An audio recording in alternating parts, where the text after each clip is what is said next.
مختلف صورتوں کے نا مختلف فضائل نبی پاک نے بیان فرمائے۔ حضرت علی المرتضیٰ شیر خدا رضی اللہ تعالیٰ عنہ فرماتے ہیں کہ نبی پاک علیہ السلام نے فرمایا ہر چیز کی ایک دلہن ہوتی ہے۔ دلہن بیوی کے معنوں میں نہیں، دلہن سجی ہوئی چیز کو کہتے ہیں، عرب کے اندر دلہن ہے سجی۔ فرمایا ہر چیز کی ایک دلہن ہوتی ہے، تو فرمایا قرآن کی دلہن سورہ رحمان ہے، یہ سجی ہوئی صورت ہے یہ نا۔ اور اللہ بار بار کہتا ہے، بار بار فَبِأَيِّ آلَاءِ رَبِّكُمَا تُكَذِّبَانِ، او انسان تو اپنے رب کی کون کون سی نعمت کو جھٹلائے گا؟ پلٹ کے دیکھ تو صحیح، تو اپنے آپ کو دیکھ لے، اپنی آنکھیں ہی دیکھ لے، اپنا گھر ہی دیکھ لے، تو غور تو کرنا ذرا۔ یہ نا بہت سارے لوگوں کو بڑی دشواری ہوتی ہے، وہ ہر وقت ہاتھ میں رومال پکڑے رہتے ہیں، کہتے ہیں جی میرے منہ سے نا کئی دفعہ قطرہ نکل جاتا ہے تھوک کا، تو کسی کے منہ پہ پڑ جاتا ہے۔ میں ایک تحقیق دیکھ رہا تھا کہ جو لبلبا ہے نا آپ کی زبان کے نیچے، اگر زبان خشک ہو جائے تو کسی کھانے کا مزہ ہی نہ آئے۔ ڈاکٹر کہتے ہیں کہ اتنی قیمتی چیز ہے یہ جو آپ کی زبان تر رہتی ہے کہ یہ سارے ذائقے جو ہیں یہ آپ کو دیتی ہے۔ اگر کبھی زبان پک جائے نا تو اچھی طرح پکی ہوئی چیزیں بھی مزہ کوئی نہیں دیتی، بلکہ جلتی رہتی ہے ہر شے۔ اللہ نے جو بنایا ہے نا، جہاں بنایا ہے کمال ہی بنا دیا ہے۔ اور فرماتا ہے فَبِأَيِّ آلَاءِ رَبِّكُمَا تُكَذِّبَانِ، اپنے رب کی کون کون سی، تو کہاں جائے گا؟ اور شروع کہاں سے کیا؟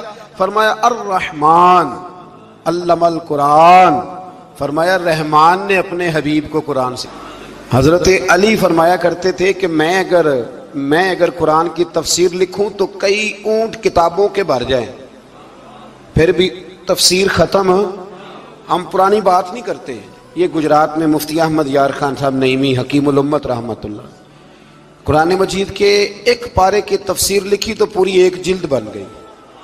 ابھی پنڈی کے وہ عالم حیات ہیں جو کہتے ہیں کہ ایک پارے کی ایک جلد نہیں، ایک پارے کی تو 3-4 جلدیں بن جاتی ہیں۔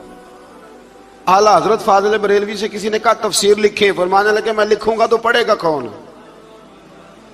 فرمایا میں تو سورہ بددعا کی تفسیر لکھوں تو کئی جلدیں بن جائیں، اتنا وسیع۔ اور بتائیے یہ وہ لوگ ہیں جنہوں نے استادوں سے قرآن سیکھا ہے، تو جس رسول نے اللہ سے سیکھا ہے، جس نبی نے اللہ سے سیکھا ہے، اس کے آپ کیا صاحب بات کرتے ہیں علم کی، اور آپ ترازو لے کے بیٹھے ہیں، آپ کیسی بات کرتے ہیں؟ میرے محبوب کو رب کہتا ہے میں نے قرآن سکھایا ہے۔ خلق الانسان، فرمایا پہلے قرآن سکھایا ہے، پھر میں نے اس انسان کامل کو دنیا میں پیدا فرمایا ہے۔ علمہ البیان، اور پھر میں نے اسے بیان سکھایا ہے۔ یہ بیان کون سکھاتا ہے؟ یہ قرآن مجید کہہ رہا ہے بیان کون سکھاتا ہے؟ کچھ دوست ایسے ہوتے کہتے فلانا آدمی مقرر ہے جی، تو کیا مقرر آدمی جو ہوتا ہے وہ بالکل فضول آدمی ہوتا ہے؟ اللہ کہتا ہے کہ یہ جو بیان ہے نا یہ بھی میں ہی سکھاتا ہوں، ہر ایک حصے میں ہر نعمت آتی یہ بھی اللہ ہی سکھاتا ہے۔ اور نبی کریم علیہ السلام نے فرمایا بعض بیان جادو ہوتے ہیں، وہ جادو ہی کر جاتے ہیں جی۔ کچھ لوگ ایسے ہوتے ہیں جن کا ایک جملہ انسان سنتا ہے تو ساری زندگی کے لیے کافی ہو جاتا ہے، اللہ تاثیر کی دولت عطا کرتا ہے۔ پھر بڑی ساری باتیں رب کریم نے ارشاد فرمائیں، فرمایا علمہ البیان الشمس والقمر بحسبان، سورج اور چاند حساب کے پابند ہیں، والنجم والشجر یسجدان، آسمان کے تارے اور زمین کے درخت اسی کے سامنے سجدہ کیے ہوئے ہیں، والسماء رفعہا ووضع المیزان، آسمان اسی نے بلند کیا ہے اور میزان عدل بھی اسی نے قائم کیا ہے، اللہ تطغوا فی المیزان، تاکہ تم تولنے میں زیادتی نہ کرو، وَأَقِیمُوا الْوَزْنَ بِالْقِسْطِ وَلَا تُخْسِرُوا الْمِیزَانَ، اور فرمایا اس طرح کرو کہ وزن کو ٹھیک رکھو انصاف کے ساتھ اور تول کو کم نہ کرو۔ پھر بڑی ساری باتیں ارشاد فرمانے کے بعد فرمایا وَالْحَبُّ ذُو الْعَصْفِ وَالرَّیحان، اناج میں جو بھوسا والا ہے اور خوشبودار پھول سارے کس نے پیدا کیے؟ فرمایا فَبِأَيِّ آلَاءِ رَبِّكُمَا تُكَذِّبَانِ، تو تم اپنے رب کی کن کن نعمتوں کو جھٹلاؤ گے؟ فرمایا خلق الانسان من صلصال کالفخار، ہم نے انسان کو بجنے والی